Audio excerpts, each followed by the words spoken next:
division of rational algebraic expressions. So let us have a review about division of fractions that you had learned when you were in elementary. Okay, number 1, we have 2/3 divided by 1/6. Okay, so what do we do first?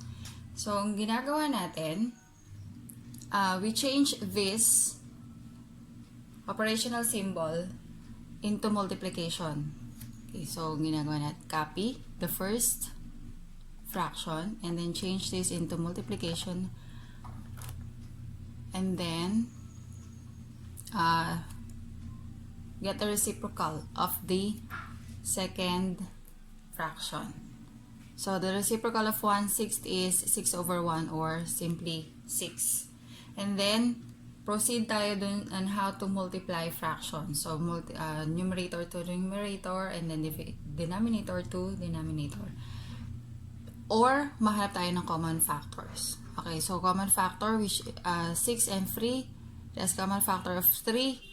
So 6 divided by 3 is 2, and then 3 divided by 3 is 1. And then multiply the numerators. 2 times 2 is 4/1 or simply 4. Next, we have 4/5 divided by 3/10. So copy the first fraction, change into multiplication sign, and then get the reciprocal of the second fraction, which is 10/3. And then look for the common factors. 10 and 5 as a common factor, which is 5. So 5 divided by 5 is 1, 10 divided by 5 is 2. And then wala na.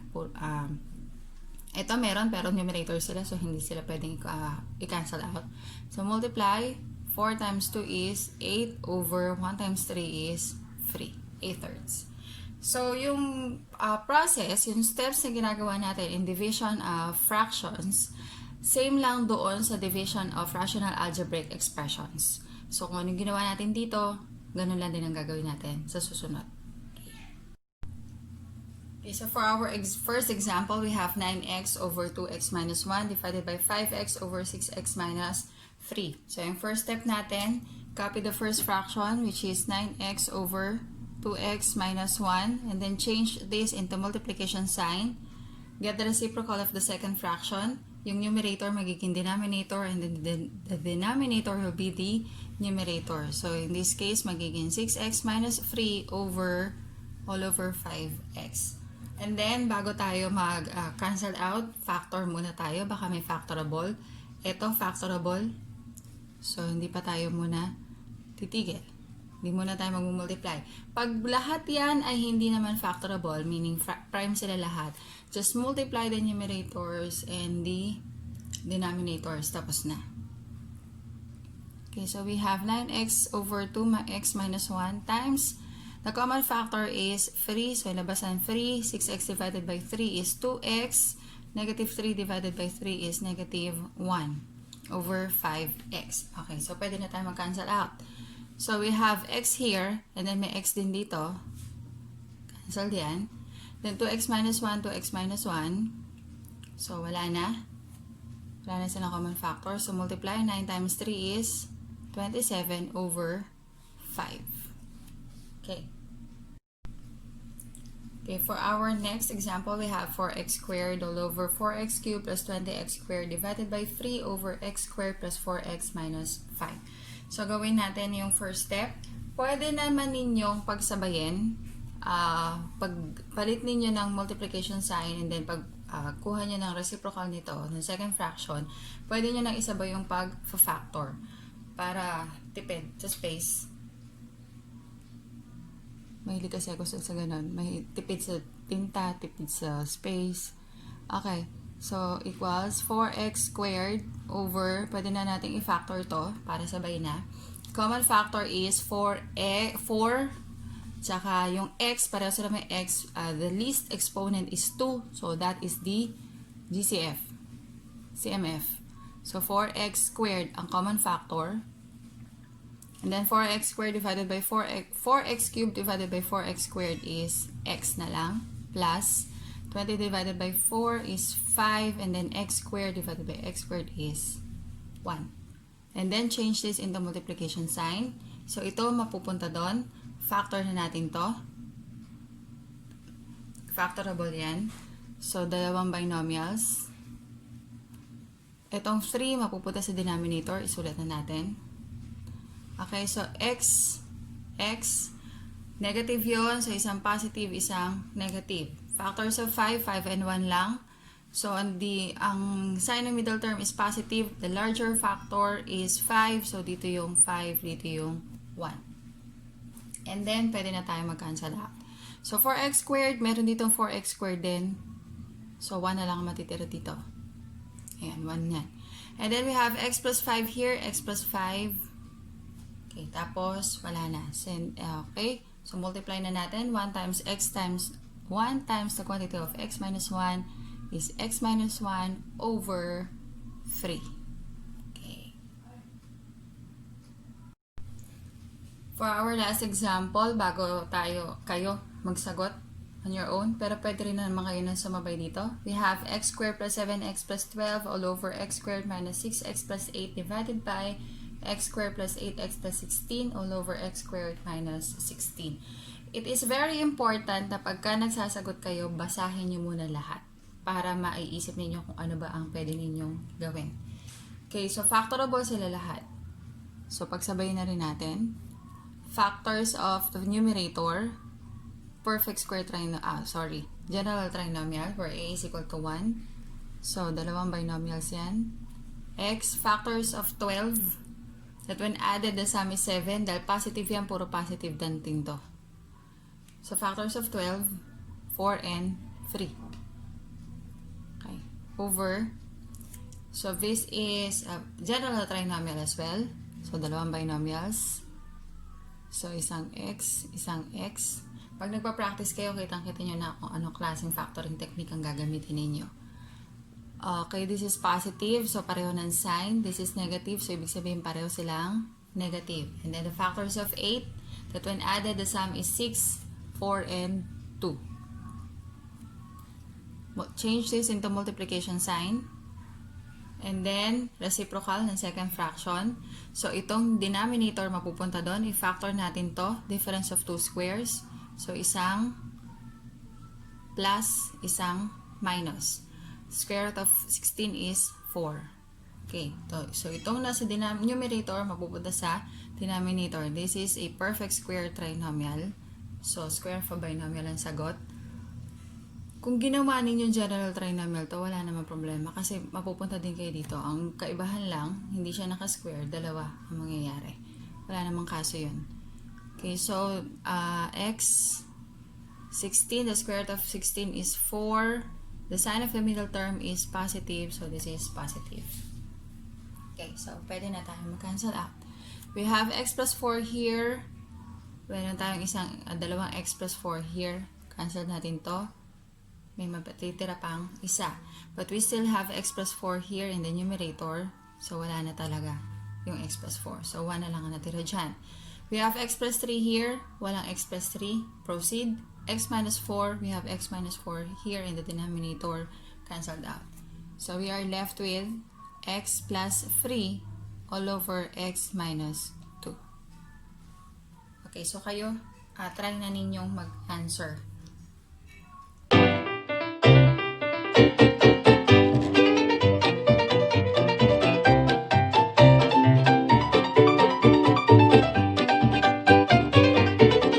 Okay, so let us see if your answers are correct. We have x squared minus 25 all over 2x squared minus 10x divided by x squared plus 3x minus 10 all over 4x cubed minus 4x squared.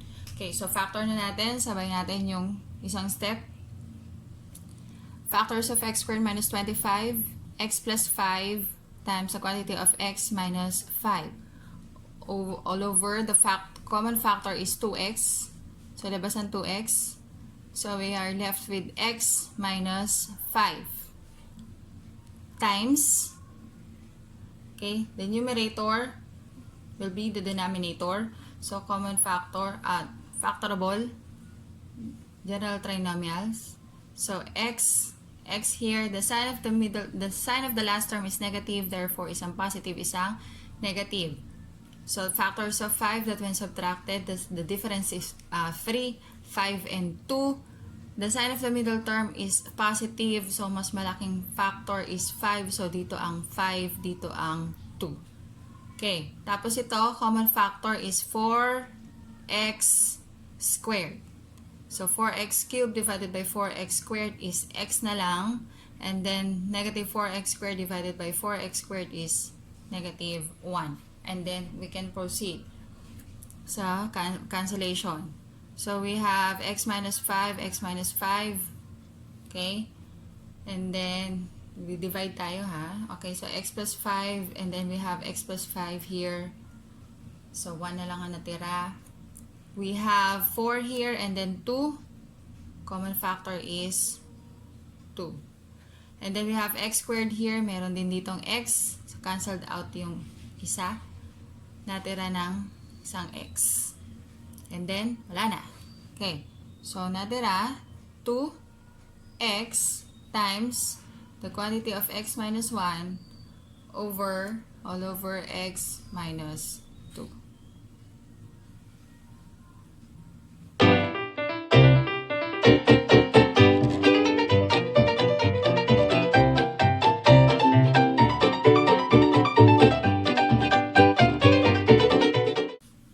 Number 2, we have 3x cubed minus 30x squared plus 63x all over 15x squared minus 45x divided by 2x plus 6 all over 2x squared minus 6x minus 36.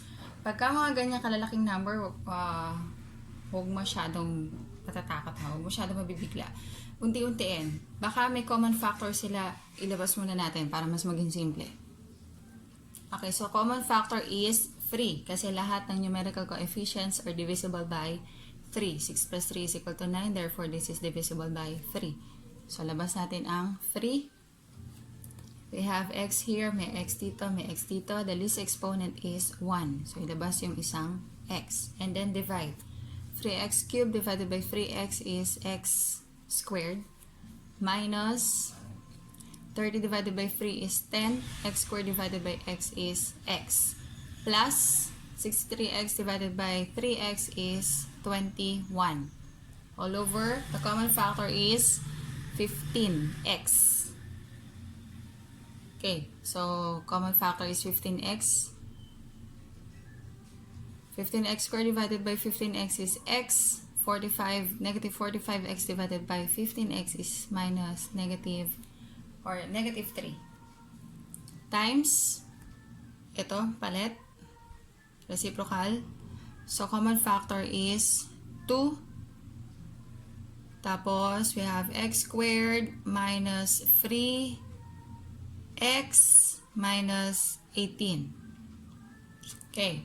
And then, common factor nito is 2.